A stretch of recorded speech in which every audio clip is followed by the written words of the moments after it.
Just sign the paper, Nicole. Kyle's business profits are the only way we can afford the Silver Creek retirement community.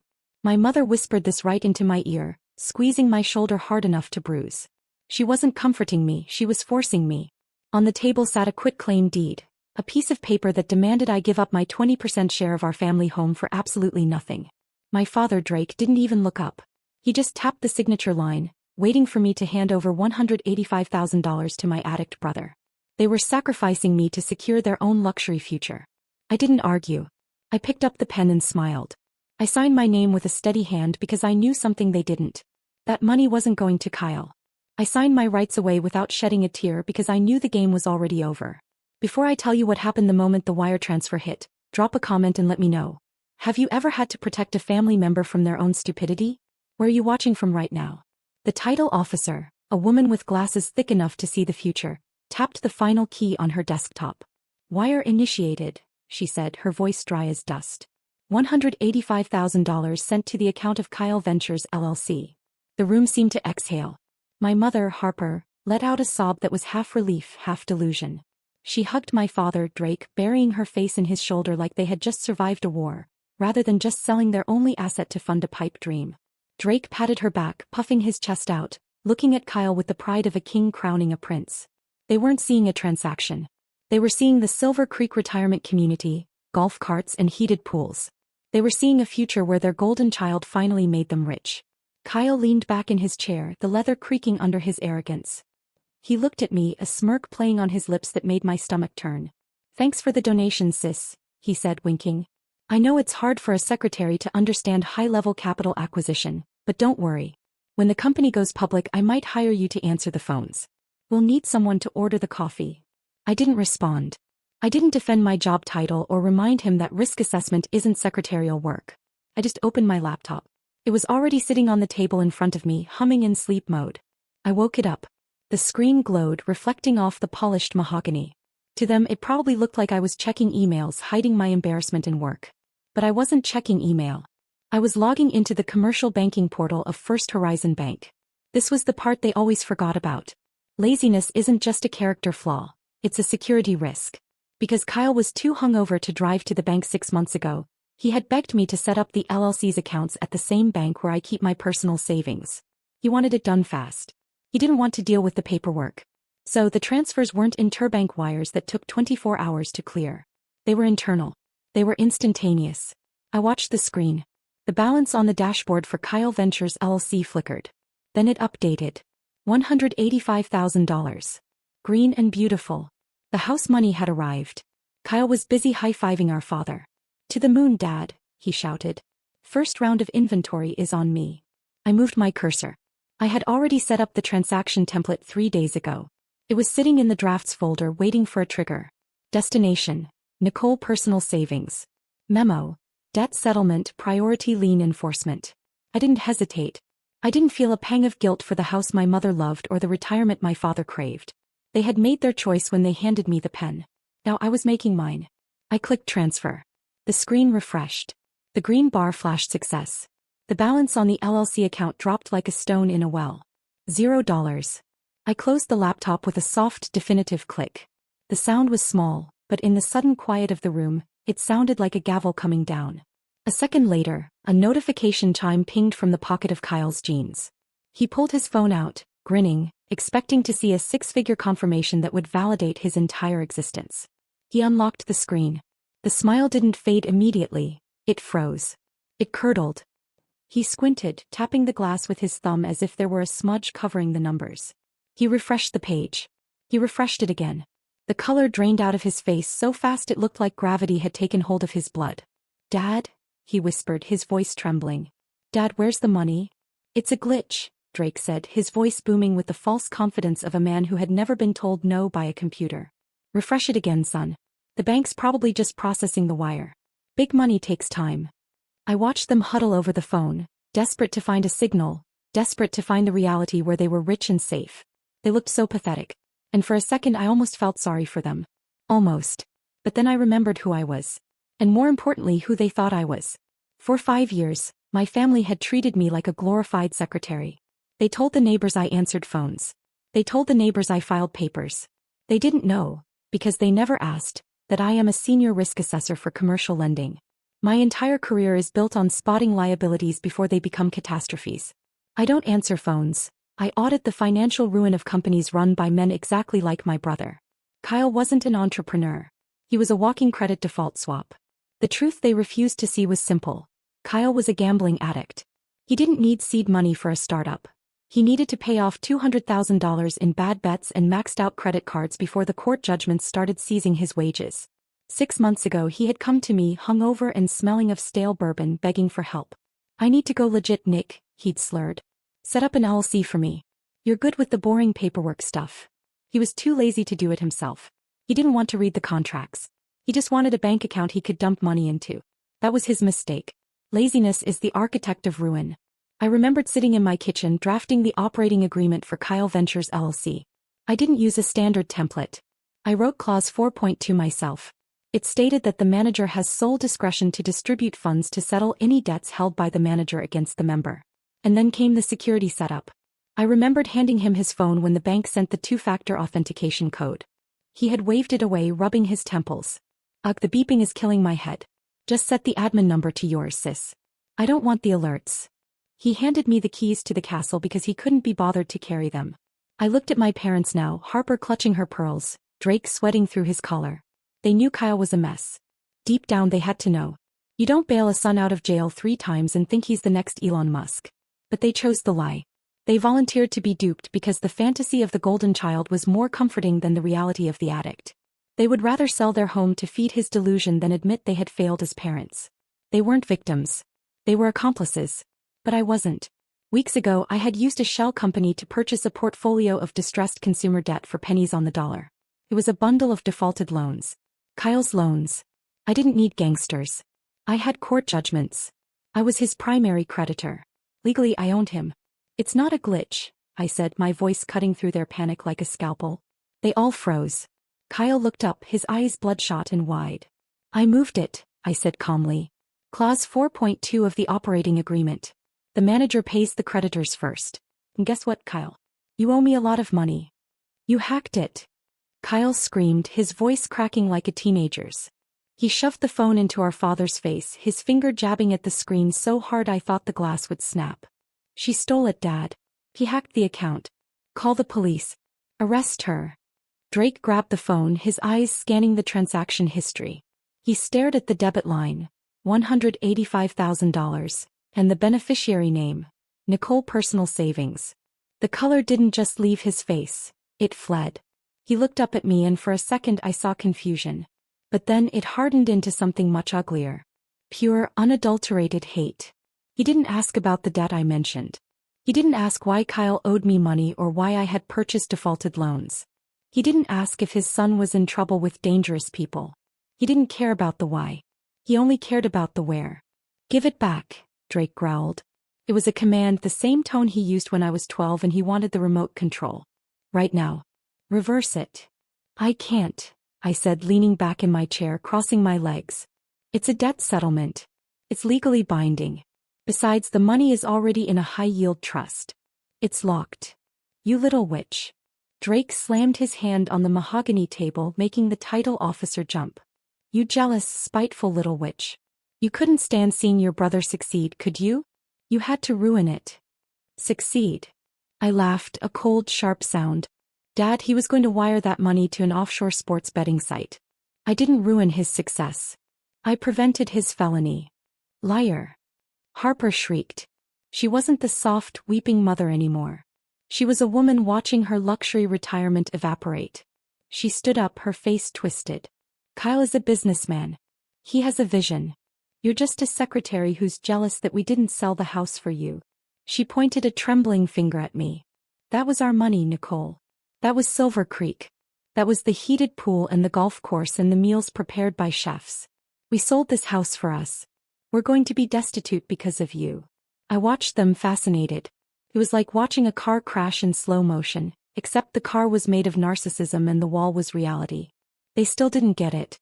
I had just told them their son was a gambling addict with $200,000 in bad debt. I had told them I saved him from loan sharks. And their only reaction was to scream about their country club retirement. They didn't care if Kyle destroyed himself as long as he made them rich first. They weren't enabling him out of love. They were investing in him out of greed.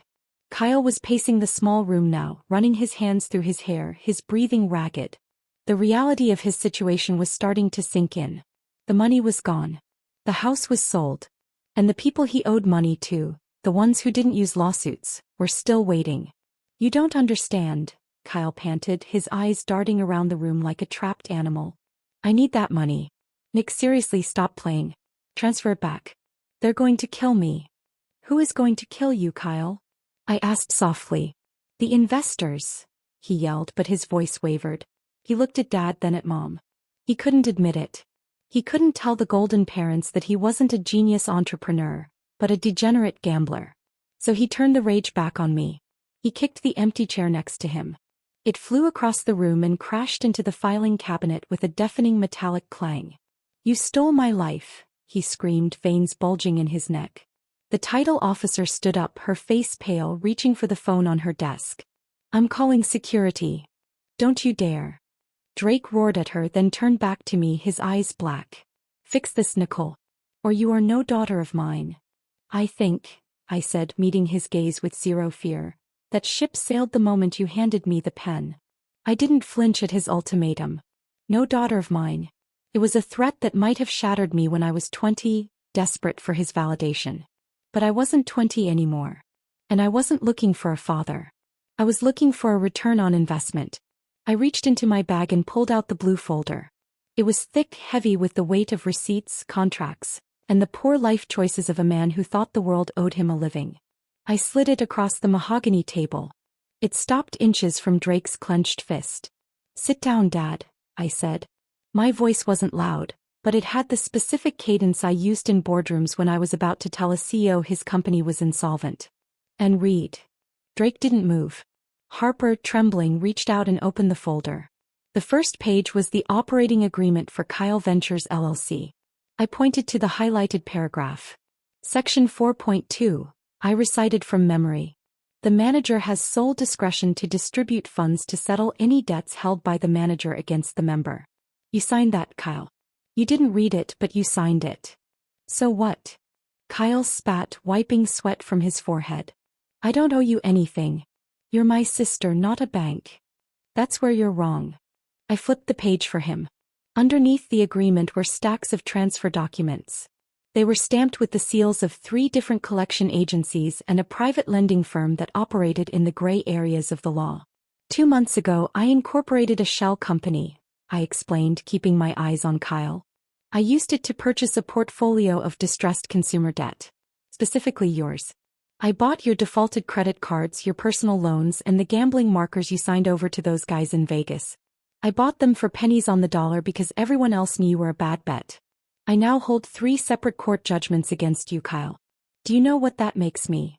I leaned forward. "I'm not your sister right now. I am your priority creditor. And I just executed a collection." The room went dead quiet, just the AC humming and my parents' uneven breathing as they realized this wasn't a family fight. It was a foreclosure. You bought his debt?" Harper whispered, staring at the documents like they could burn her. "Why?" "To save him," I said flat. "If I hadn't intercepted that money, Kyle would have wired it to an offshore betting site within the hour.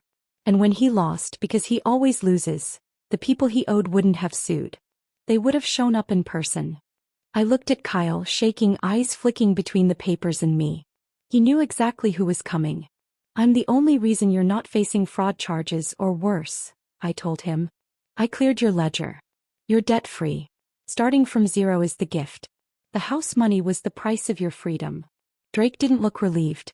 He looked robbed. "You manipulated us," he hissed. "You waited for us to sell the house so you could take it." "I didn't make him gamble. I didn't make you sign the deed," I said, standing and smoothing my blazer. "I just positioned myself to catch the wreckage when you inevitably crashed. I didn't steal. I collected. And unlike Kyle, I have the paperwork." "That's enough," Drake roared, snatching the blue folder and ripping the pages in half. Paper tore through the room like a verdict being shredded. He stepped between me and the door, blocking the only exit. "I don't care about your shell companies or judgments. I'm your father. You do what I say, or you're not leaving. It wasn't a negotiation anymore. It was containment. Kyle's face changed when the zero balance finally hit him. He didn't look like my brother. He looked like a cornered man who needed cash to keep pretending. She's laughing at us, Dad, he whispered, then lunged toward the title officer's desk and grabbed a heavy letter opener. Transfer it back, he screamed. Open the laptop and send it back. My heart kicked hard. Law, paperwork, moral high ground.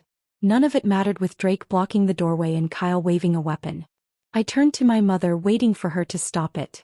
Harper moved, straight to me. She clamped onto my arm, nails digging in, pinning me in place. Not protecting me. Holding me down. Just give it to him, Nicole, she sobbed. Don't make him do something. Give him the money and we can all go home. Why are you so stubborn? That betrayal hit harder than anything else. She wasn't begging him to stop. She was begging me to surrender so he wouldn't have to feel guilty about forcing it. Mom, let go, I said, my voice shaking for the first time. Save him, she pleaded, tightening her grip. He's your brother.